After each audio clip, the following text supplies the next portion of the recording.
স্ক্ৰীনত আমি এটা সাবজেক্ট পালো, তেতিয়াহ'লে আজিৰ বিষয়বস্তু হ'ব অসমৰ জলবায়ুবীয় ঋতুসমূহ। পাঠটো পঢ়াৰ লগে লগে আমি শিকিম অসমৰ জলবায়ুৰ বৈশিষ্ট্যবিলাক কি। অসমৰ চাৰিটা প্ৰধান জলবায়ুবীয় ঋতু চিনাক্ত কৰিব পাৰিম আমি।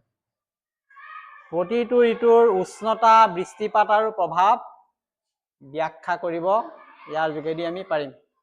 লগতে কৃষি, দৈনন্দিন জীৱনৰ ঋতুৰ প্ৰভাৱ উপলব্ধি কৰিব ইয়াৰ পৰা পাৰিম। আলোচনা এতিয়া ইন্ট্ৰডাকশ্যন পাৰ্টটো আমাৰ ইয়াৰ পৰা আছে। এতিয়া কি কৈছে, অসম এখন মৌচুমীয় জলবায়ু প্ৰভাৱিত ৰাজ্য। অসমৰ যিটো বায়ুমণ্ডলৰ উষ্ণতা, বায়ু চাপ, বায়ু প্ৰবাহ, বৃষ্টিপাত তাৰ পাৰ্থক্য আছে। সেইকাৰণে কি হ'ল, অসমত বছৰৰ বিভিন্ন সময়ত বিভিন্ন ঋতু আছে। এই পৰিৱৰ্তনৰ যিটো ফল, তাৰ ফলত অসমত প্ৰধানকৈ চাৰিটা জলবায়ুৰ ঋতু বা কাল লক্ষ্য কৰা হয়। পৰীক্ষাত এই ধৰণে আহিব, অসমৰ জলবায়ুবীয় ঋতুসমূহ কি কি। তেতিয়া প্ৰধান ঋতু চাৰিটা: প্ৰাক মৌচুমী কাল, প্ৰত্যাৱৰ্তিত মৌচুমী কাল আৰু শুষ্ক শীতকাল, এতিয়া যিটো চলি আছে। আকৌ কৈছো, প্ৰাক মৌচুমী কাল, প্ৰত্যাৱৰ্তিত মৌচুমী কাল, শুষ্ক শীতকাল। এতিয়া প্ৰথম যিটো আছে প্ৰাক মৌচুমী কাল, গতিকে আমি পঢ়োতে এই ধৰণে পঢ়িব লাগিব যাতে স্পষ্ট হয় বস্তুবিলাক। প্ৰাক মৌচুমী কালৰ কথা ক'লে আমি সদায় সময়টো জানিব লাগিব যে কোনটো সময়ত প্ৰাক মৌচুমী কাল হ'ব। মাৰ্চৰ আৰম্ভণিৰ পৰা মে মাহৰ শেষলৈ, গতিকে আহি আছে প্ৰাক মৌচুমী কাল। এতিয়া মৌচুমী কাল চলি আছে মাৰ্চৰ পৰা মে মাহলৈকে। প্ৰাক মৌচুমী কাল কেনেকুৱা এই সময়খিনি? প্ৰাক মৌচুমী কাল শীতকালৰ ঠিক পিছতেই আহিব। আমাৰ ঠাণ্ডা শেষ হোৱাৰ লগে লগে আৰম্ভ হৈ যাব। গতিকে তেতিয়া লাহে লাহে উষ্ণতাটো কি হ'ব? বাঢ়িব। ঠাণ্ডাটো কমি লাহে লাহে উষ্ণতা বাঢ়িব। বৈশিষ্ট্যটো লিখিব প্ৰথম, তেতিয়া পুৱাৰ ভাগ আৰামদায়ক হয়। প্ৰাক মৌচুমী কালত ৰাতিপুৱাটো আৰামদায়ক, ৰ'দটো লাহে লাহে ওলাই, অলপ অলপ উষ্ণতা থাকে। দুপৰীয়াটো গৰম হ'ব, দুপৰীয়াটো গৰম। আবেলি পৰিশ্ৰান্ত, আবেলি হোৱাৰ লগে লগে আৰু অৱস হৈ যাব মানুহবিলাক, অলপ ভাগৰুৱা নিচিনা অনুভৱ কৰে। সন্ধিয়া বা ৰাতি হঠাতে গাজনি ঢেৰেকনিৰে বৰষুণ হ'ব। ৰাতিলৈ কেতিয়াবা বৰষুণ আহিব পাৰে। মাজে মাজে ধূলি ধুমুহা বলিব। কাৰণ মাঘ, ফাগুন, চ'ত আমি জানো বৰদৈচিলা আহে। আৰু এই সময়ছোৱাতে কি হয়, বায়ুমণ্ডলত এক ধৰণৰ অস্থিৰতা বিৰাজ কৰে। মৌচুমী কালৰ আগতেই হোৱা এই বৰষুণে ধান, চাহ, মৰাপাট খেতিত যথেষ্ট সহায় কৰিব। আৰু এই সময়তে অসমত কি হয়, বসন্ত ঋতু বিৰাজ কৰে। আৰু এপ্ৰিল মাহৰ মাজভাগত বহাগ বিহু উদযাপন কৰা হয়। কিমান কথা আমি পাই গলো। প্ৰাক মৌচুমী কালটোত একেবাৰে চিৰ পৰিচিত ঘটনা হৈ থাকে, আমি যিটো লক্ষ্যই নকৰো। গতিকে আমাৰ যেতিয়া লিখিবলৈ আহিব, তেতিয়া কিন্তু আমি এইবিলাক এই ধৰণে উপস্থাপন কৰিব লাগিব।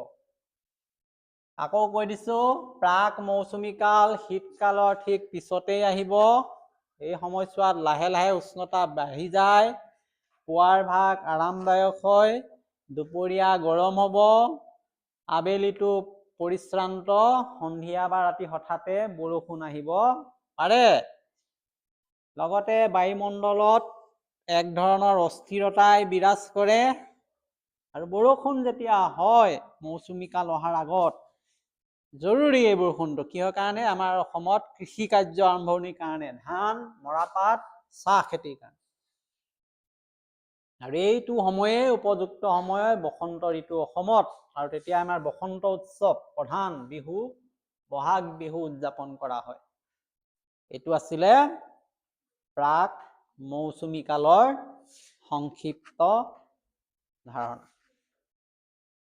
দ্বিতীয় যিটো কাল আছে মৌচুমী কাল, এই মৌচুমী কালটো সময়টো চাওঁ এতিয়া। প্ৰথম জুন মাহৰ আৰম্ভণিৰ পৰা ছেপ্টেম্বৰ মাহৰ শেষলৈ টাইম পিৰিয়ডটো প্ৰথম কথা, যে কোনটো সময়ত কোনটো কাল আমি চাৰ্টখন বনাওঁতে জৰুৰী হ'ব, যে জুনৰ পৰা ছেপ্টেম্বৰলৈ আমি ভাগ কৰি দিম মৌচুমী কাল। এই সময়টো অসমত হ'ল বৰ্ষা কাল, বৰষুণ হয়, বাৰিষা। কিয় হয়? দক্ষিণ পশ্চিম যিটো মৌচুমী বতাহ তাৰ প্ৰভাৱত অসমত বৰষুণ হয় প্ৰচুৰ পৰিমাণে। আৰু কি বৈশিষ্ট্য আছে? প্ৰথমটো লিখিবই লাগিব, দক্ষিণ পশ্চিম মৌচুমী বায়ুৰ প্ৰভাৱ পৰে আৰু বৰষুণ হৈ যায়। বৰ্ষাৰ অবিৰত মধ্যমীয়া পৰা অতি বেছি বৰষুণ হয়, লাহে লাহে বৰষুণটো বাঢ়ি বাঢ়ি গৈ থাকে। জুন, জুলাই আৰু আগষ্টত সৰ্বাধিক বৰষুণ হয়, আৰু এই সময়ত প্ৰায় 70% বৰষুণ অসমত হয়।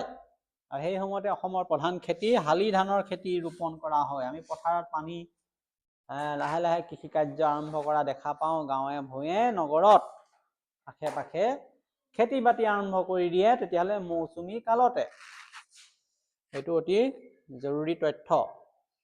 আৰু যে অতিপাত বৰষুণ হয় কেতিয়াবা, তাৰ ফলত কি হয়? অসমত ব্ৰহ্মপুত্ৰ, বৰাক ইয়াৰ উপনৈসমূহত অধিক পানী জমা হোৱাৰ ফলত বানপানী হয়, প্লাৱন ভূমিৰ আশে পাশে অঞ্চলবিলাক পানীৰে বুৰাই পেলায়।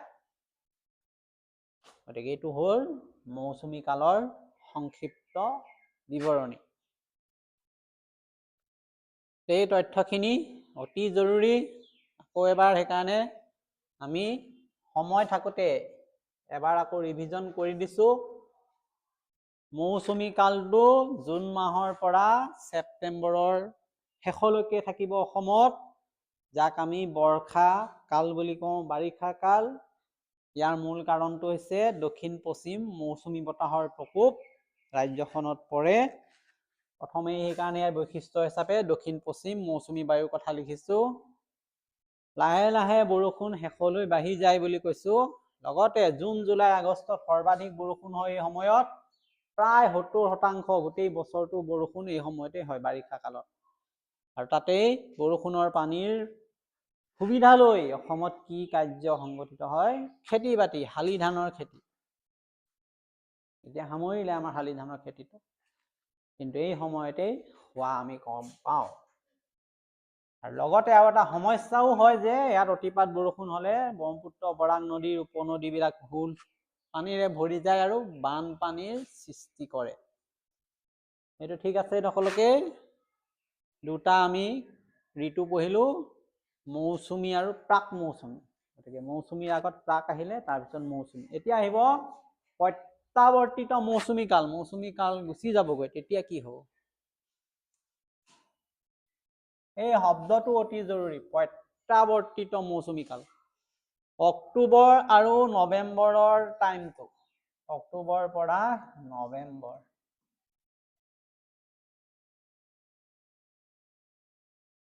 ছেপ্টেম্বৰ মাহৰ শেষত দক্ষিণ পশ্চিম যিটো মৌচুমী বতাহ আহিছিলে উভতি গুচি যায়গৈ। এই সময়ত উষ্ণতা, বৃষ্টিপাত দুয়োটাই লাহে লাহে কমি যায়। ঠাণ্ডা কালি আৰম্ভ হৈ যাব, গ্ৰীষ্মকাল গুচি যায়। সেইকাৰণে এই প্ৰত্যাৱৰ্তিত মৌচুমী কাল বুলি কৈছে, ঘূৰি যোৱা, প্ৰত্যাৱৰ্তন কৰা। কোন ঘূৰি গ'ল? দক্ষিণ পশ্চিম মৌচুমী বতাহটো গুচি গ'ল, সেইকাৰণে প্ৰত্যাৱৰ্তিত, ঘূৰি গ'ল মৌচুমী কালটো। বৈশিষ্ট্য কি? উষ্ণতা এই সময়ত কমি যায়, উত্তৰ পূবৰ পৰা দক্ষিণ পশ্চিমলৈ বতাহ বলে, ৰাতি কুঁৱলী পৰে। এতিয়া আমি দেখিছোঁ কুঁৱলী পৰি আছে। বৰষুণৰ পৰিমাণ কমি গ'ল, দেখিলো আমি। আৰু এই বতাহ উত্তৰ পূব মৌচুমী বা প্ৰত্যাৱৰ্তিত মৌচুমী বতাহ বোলা হয়। প্ৰত্যাৱৰ্তিত বিপৰীত দিশলৈ গুচি যায় যিটো দক্ষিণ পশ্চিম মৌচুমী বতাহটো এতিয়া উত্তৰ পূব মৌচুমী হৈ গ'ল, উত্তৰ পূবলৈ গুচি গ'ল ঘূৰি পেলাই, সেইকাৰণে তাক প্ৰত্যাৱৰ্তিত মৌচুমী বতাহ বোলা হৈছে। ইয়াৰ অন্তত কি এৰি থৈ গ'ল, গুচি যে গ'ল, গোটেই শুকান হৈ যায় শীতকালটো, শুষ্ক শীতকাল। এতিয়া আমাৰ চলি আছে ডিচেম্বৰৰ পৰা ফেব্ৰুৱাৰী মাহৰ শেষলৈ যিটো ঋতু অলৰেডি আমাৰ এতিয়া ৰানিং হৈ আছে অসমত, এইটো তেতিয়াহ'লে শুষ্ক শীতকাল শেষৰটো। এইটো অসমৰ আটাইতকৈ শুষ্ক ঠাণ্ডা ঋতু, সেইকাৰণে আটাইতকৈ এতিয়া শুকান, গোটেই গছ গছনি শুকাই গৈছে, ডালপাত, আৰু ঠাণ্ডা, ঠাণ্ডাৰ কাৰণে আমাৰ দেখিছেনে বিদ্যালয় এতিয়া সময়ে সলনি কৰিবলগীয়া হৈছে। বৈশিষ্ট্য কি, উষ্ণতা প্ৰথমেই ক'ব লাগিব হ্ৰাস পায়, প্ৰায় 10 ডিগ্ৰী চেণ্টিগ্ৰেডলৈ নামি যায়। ৰাতিপুৱা আমি শুই উঠি কি দেখিছো, পুৱাৰ ভাগত ঘন কুঁৱলী দেখা পাইছো, এইটো অতি জৰুৰী বৈশিষ্ট্য। আৰু মাজে মাজে আমি অভাৱ কৰোঁ কিহৰ, বৰষুণৰ অভাৱ, গোটেই ধূলি হৈছে, ৰাস্তা ধূলিময়, গছৰ পাত আশে পাশে আমি ধূলি দেখিছো, তেতিয়া আমি ভাবো যে বৰষুণ এজাক লাগিছিলে, কিন্তু আমি তাৰ অভাৱ অনুভৱ কৰিছো। আৰু ঠাণ্ডাটো কেতিয়া হয়, জানুৱাৰী মাহটোত এতিয়া চলি আছে। গতিকে আমাৰ প্ৰেক্টিকেল নলেজৰ পৰা আমি এইটো ঋতু এতিয়া ফিল কৰি আছো। ইয়াতকে আৰু পঢ়িব লগা বিষয়বস্তু কি হ'ব পাৰে, যিটো আমি শুই উঠাৰ পৰা এতিয়া চলি থকালৈকে লগতে আছো। আৰু সেই বিষয়ে যদি পৰীক্ষাত লিখিবলৈ আহে, যদি আমি লিখিব নোৱাৰো, আকৌ যদি কওঁ যে পৰীক্ষাত টান আহিছে পেপাৰ, তেতিয়াহ'লে সেইটো বিষয়বস্তু মানি ল'ব পৰা নহ'ব। গতিকে পঢ়াৰ লগত প্ৰেক্টিকেল নলেজটো জৰুৰী হৈ পৰিছে এতিয়া যিটো নতুন শিক্ষা পদ্ধতি। এতিয়া আমাৰ কিছুদিনৰ আগতে কি হৈছে, এই সময়তে শালি ধান চপোৱা হ'লনে নাই? শালি ধান চপাই সকলোৱে ভঁৰালত জমা কৰিলে। এতিয়া ভোগ আহিব, ভোগালী বিহু, এই 2 এদিনত আছে, কালি পৰহি, হ'বনে নাই? গতিকে আমাৰ কিমান সময়ত আমাৰ আলোচনাটো হৈছে একেবাৰে ৰানিং পিৰিয়ডত, এই ভোগালী বিহু উদযাপন কৰিব, আনন্দৰে শীতকাল উপভোগ কৰা হয় এই ঋতুত। গতিকে আমাৰ কালিলৈ বা পৰহিলৈ ভিতৰত আমাৰ বিহুৰ আমাৰ যিটো এক্সপিৰিয়েঞ্চ আমি পাই যাম, মানুহে কি ধৰণে ভোগালী বিহু পাতিব, মেজি পাতিব, শস্যবিলাক গোট খুৱাই মানুহ এটা আনন্দময় পৰিৱেশত ঘূৰি যাব। এতিয়া পাঠৰ সাৰাংশ হিচাপে আমি অৱশেষত কি কথা ক'ব পাৰিম, যে অসমত যিবিলাক বায়ুমণ্ডলীয় উপাদান আছে, সেই উপাদানসমূহ পৰিৱৰ্তন হৈ থকাৰ ফলত এই ঋতুবিলাকৰ শ্ৰেণীকৰণ আমি কৰিবলৈ সক্ষম হৈছো। আৰু এই ঋতুসমূহে আমাৰ অসমৰ কৃষি, উৎসৱ, জীৱন ধাৰণ আৰু অৰ্থনীতিত গভীৰ প্ৰভাৱ পেলায়। এই যে পইণ্টটো ক'লো, ইণ্টাৰেষ্টিং বিষয়বস্তুটো এইটো, আজিকালিৰ এইটোৱে লাগে, শেষত সেইটোহে সুধিব, অসমত 4টা বায়ুবীয় ঋতুৰ কি প্ৰভাৱ দেখা পোৱা গ'ল? মন্তব্য দিয়া, পৰামৰ্শ দিয়া, বিশ্লেষণ কৰা, সেই টেষ্টডাল। তেতিয়া এই মূল নোটটো লিখিব পাৰিব লাগিব, এইটো ইয়াতে লুকাই থাকিব 1 নম্বৰ 2 নম্বৰ, যে অসমত বায়ুমণ্ডলীয় যিটো উপাদান আছে সেইবিলাকৰ পৰিৱৰ্তন হৈছে, তাৰ ফলত বছৰৰ বিভিন্ন সময়ত 4টা পৃথক ঋতু আমি পালো। ইয়াৰ ফলত আমাৰ অসমত প্ৰভাৱ ক'ত পৰিলে? কৃষিত পৰিলে, উৎসৱ পাৰ্বণ, জীৱন ধাৰণ, অৰ্থনীতিত প্ৰভাৱ পৰিলে। গতিকে এইখিনি আজিৰ মূল বিষয়বস্তুৰ আলোচনা কৰিলো। আৰু এছাইনমেণ্ট হিচাপে আমাৰ আহিব এইটো, অসমৰ যিকোনো এটা ঋতুৰ ওপৰত এটা চুটি অনুচ্ছেদ উল্লেখ কৰিবলৈ হ'ব পাৰে। মৌচুমী বৰষুণ অসমৰ কৃষিৰ বাবে কিয় গুৰুত্বপূৰ্ণ? এই প্ৰশ্ন, এনেকুৱা কিয়, হোৱাই, এই ধৰণৰ প্ৰশ্ন আমাৰ আহিব পাৰে পৰীক্ষাত। গতিকে আমাৰ আলোচনা আমি ভাবিছো সঠিকে হৈছে। পৰীক্ষাৰ দৃষ্টিকোণৰ পৰা এইখিনি জানিলেই আমাৰ যথেষ্ট। গতিকে নেক্সট আমি ইয়াৰ পিছৰ টপিকটোত যেটো মৃত্তিকা আছে সেই মৃত্তিকাৰ বিষয়ে পঢ়িব লাগিব। গতিকে এইটো এসাইনমেন্ট সবে লিখি লোৱা।